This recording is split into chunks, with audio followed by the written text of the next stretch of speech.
దేవుడిని వెంబరించకపోనుపే నీ కుటుంబంలో ఎన్ని శ్రమలు వస్తున్నాయి. ఏమొస్తున్నాయి? అవమానాలు వస్తున్నాయి.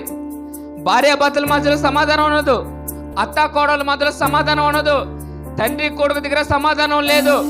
ఇవన్నీ ఎందుకు లేవు? దేవుని వెంబరించకుండా ఉండిన వల్ల ఇవన్నీ కలుగుతున్నాయి. ఎందుకు వెళ్ళారా? ఇంకో గాని ఉంది. ఆదివారం వస్తే చాలు వ్యాపారం, ఆదివారం షాప్ ఓపెనింగ్ చేస్తే చాలు షాప్ దగ్గరికి, ఆదివారము సినిమాకి, ఆదివారమే ఫంక్షన్లు పెట్టుకుంటారు, ఆదివారం రోజే పిల్లలు జరుగుతాయి.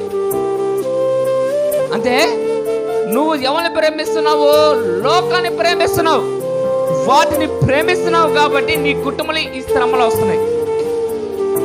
మనం మార్గం బట్టి మన క్రియ ఉంటుంది. చెప్పండి, తెలుగు స్కూల్కి వెళ్ళే వాళ్ళకి ఏమొస్తుంది? తెలుగు వస్తుంది. ఇంగ్లీష్కి వెళ్ళే వాడికి ఇంగ్లీష్ వస్తుంది. అట్లాగా పాపం జోలికి వెళ్ళే వాడికి ఏమొస్తుంది? శ్రమ వస్తుంది, పాపం వస్తుంది. దేవుడు మార్గం వెళ్ళేవాడికి ఏమొస్తుంది? దీవెనలు వస్తాయి, ఆశీర్వాదం వస్తుంది, నెమ్మది వస్తుంది, సమాధానం వస్తుంది.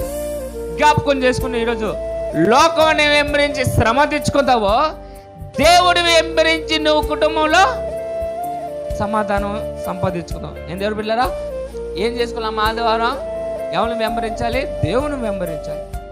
నీకు ఎన్ని పనులున్నా, ఎన్ని కష్టాలున్నా, ఎన్ని బాధలు, నువ్వు ఆదివారం ఉండలేపి నువ్వు దేవుడి సన్నిధానం ఉండాలి.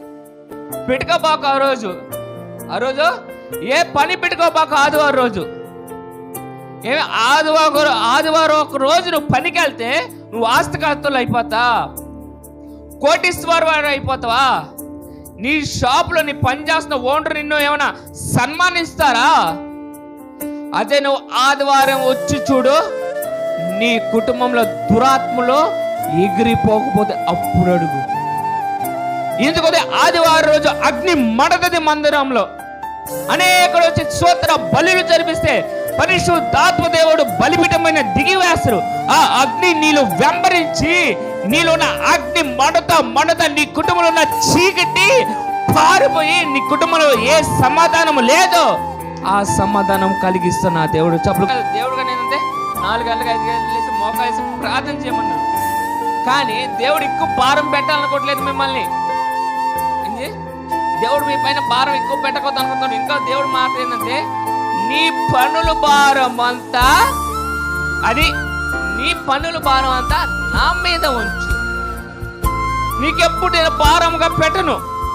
ఎందుకంటే నువ్వు నా కుమార్తెవి, నా కుమారుడివి.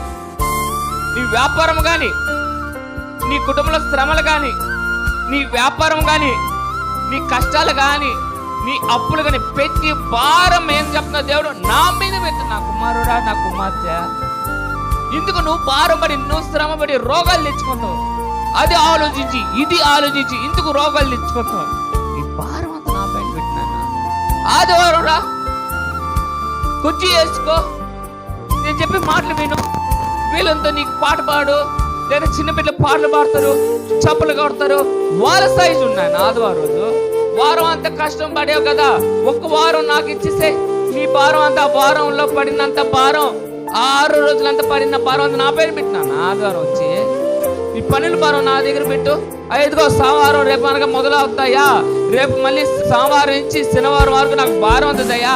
నా భారం నీ పైన పెడుతున్నానయ్యా, నా వ్యాపారం భారం నీ పైన పెడుతున్నానయ్యా, నా కుటుంబం భారం నీ పైన పెడుతున్నానయ్యా, నా పిల్లల భారం నీ పైన పెడుతున్నానయ్యా, నా జీవితం భారమే నీ పైన పెడుతున్నప్పుడు దేవుడు నీ భారాన్ని ఎందుకు భరించరు? నీకోసం నా కోసం సిలువ భారమే భరించరైనా, నీకోసం నా కోసం రక్తమే కాల్చరు. అప్పుడు నీ పనుల భారం ఎంతటికి, నీ బిడ్డల భారం ఎంత, నీ వ్యాపారం భారం ఎంతటికి? చిటికలో చేసే దేవుడు నా దేవుడు బిడ్డలారా.